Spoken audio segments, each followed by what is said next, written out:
Good evening and salutations, my Days of Our Lives fans. I haven't did a video about Days in a hot minute.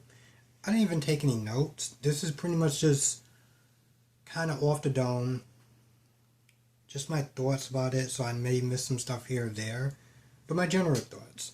And we're going to start off with EJ for a minute because here's the thing about these soap operas. I get that there's time to be repetitive to some extent because characters don't necessarily change a lot of times. They may have personal growth here or there, but with EJ, right, it's out there. Everybody knows what EJ did to Sammy, and the first thing that he does is go to Kate. He goes to Kate and he gets upset.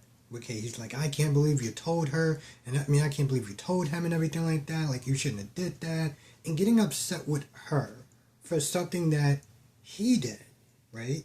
This is something that he did. He's upset with her because, she told and Roman told and everything like that, and he started swearing revenge. I'm like, this is my issue with AJ, bro. You too old for this shit. Like, I always sit there and get on Gabby about her lack of accountability, but like, bro, you just did the exact same thing not that long ago with Jada, right? Remember Jada got you fired because you were kind of a shitty DA? And instead of you just being like, you know what, listen, that's on me, I gotta sit there and take that. Yeah, I'm upset that she got me fired, but I'm like, in all reality, I got myself fired by mishandling cases, things of that nature. But what did you decide to do? You decided to act like a petty little schoolgirl and wound up framing her to a point where she was going to go to jail. Why? Because you couldn't take accountability for your actions. And now you're back with Kate doing the exact same ish. And it's like, bro, you're exhausting. So now you're talking about, oh, well, I'm going to sit there and get on Philip. I'm going to sit there and hurt Philip and everything like that. I'm like, what are we doing at this point? And it's just so goddamn stupid, right? So you got that going on. You got Javi for some odd reason. Just so when Leo starts to pack up his stuff, Javi's like, "Oh, just by the way, I didn't exactly tell him yet. So let me get this straight. You're gonna have this man pack up his stuff, come to the door, and just what? Hope that you're just going to be able to move in? I mean, first of all, it is so out of pocket for Javi to be sitting there inviting Leo or anybody else to move in the house. Like, that's just ridiculous at this point. It's out of pocket, right? It really is out of pocket, and it's like you're taking advantage of their kindness. Bro, I don't think that you pay bills yet. I don't know how much money Gabby's paying you, but even if she is, you gotta sit there and funnel some of that money back in there. So let me get this straight. You're not paying bills and you're just assuming that somebody else is just gonna I don't get that. I don't understand how he actually thought that that was okay. But he gets there and he talks to Gabby and Gabby's like, hell to no, I don't like him. And he's not to keep trying to argue. He's like, oh, I love this man. Leo comes in, and bottom line, he's like, well, listen, if he's not staying, then I'm packing my stuff. Okay? You tell me where you're living at, so this way we can start sending you checks there. Oh, you didn't think I was. And she actually does. She actually sits there and cave to his BS requests. Which, by the way, even before then, the scene wasn't really too amazing, but like when Gabby walked in and saw Rafe looking in the kitchen, in the refrigerator, she was like, "Well, that's bad for the environment." It's his goddamn refrigerator. If he wants to sit there and leave it open, let him leave it open. And then I guess in some ways she's kind of frustrated that, she's upset that Rafe is not getting justice, and she is just like, like, why aren't you so upset? But he tells her why. He's like, listen, if we can sit there and get Rachel to sit there and flip on EJ, then at least we'll get something, right?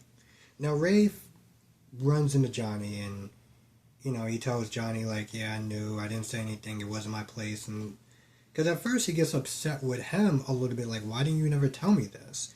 And then Johnny asks a very good question. He's like, knowing what he did, how did she marry him? And he says it with a level of anger, and Rafe is like, listen, she's still the victim. You can't sit there and come at her with that energy. And I get that. But while she is the victim in that circumstance, why the hell would you ever sit there and marry a person who raped you? Like, this just goes right back to the whole Luke and Laura BS. Luke and Laura, the greatest love of all time.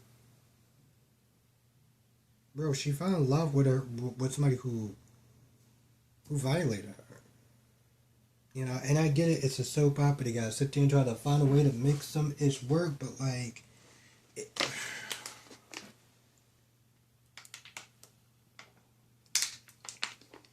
I still think it's just, I don't know, pretty damn dumb. if we're gonna be, it's beyond dumb. It's insulting in a sense, and I'm not simply trying to apply too much real world elements into a soap opera, a show about fantasy, but like, these shows are supposed to be somewhat grounded in reality. Okay? So I don't get that. I don't understand that.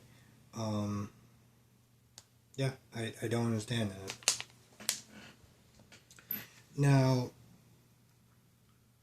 Jada calls Kristen in and say, hey, listen, you're going to get an immunity deal.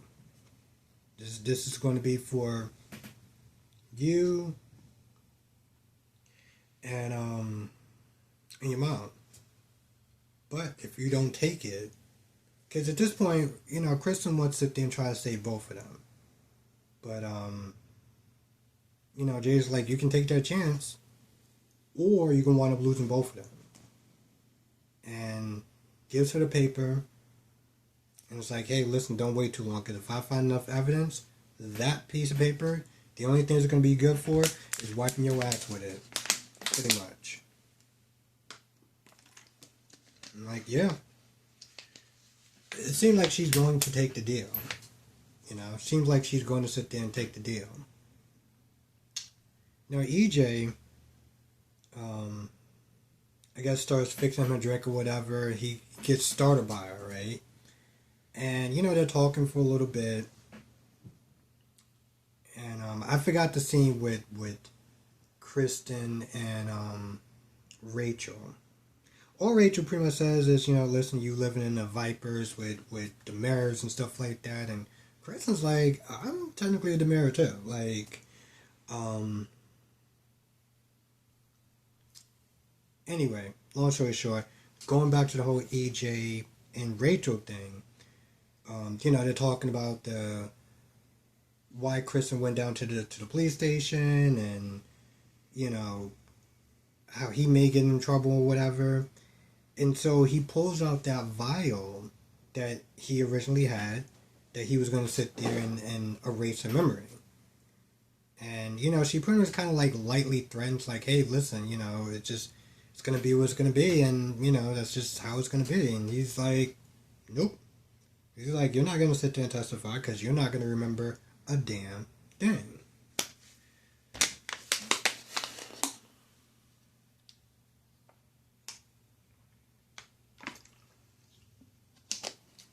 Now, that's the general gist, or at the very least of what I remember from the episode. There might have been more things here or there, but I wanted to sit there and talk about AJ stuff specifically because, as entertaining as the character can be, it's just a pattern. It's like on Beyond the Gates, it's like Danny just starts to have this pattern. After a while, you're just like, you're just getting exhausting, and it's starting to get kind of old. And this is what I'm knowing with EJ. It's like, I get the fact that he had to live with it, and I get that part, But like, bro, you threatening to go after Philip is not going to. It's not going to fix things with you and Johnny. You know, it's not going to fix things with you and Johnny. That whole lashing out thing, it's like it happened. You know, you did that. You know, you want to get upset with Kate for telling the truth. Well, guess what? Maybe you shouldn't have did that to Sammy in the first place, and you wouldn't be in this situation. So, anyway, if I missed some more stuff, write it in the comment section. Let me know what your thoughts are about the video. About the episode, and I will see you in the next video.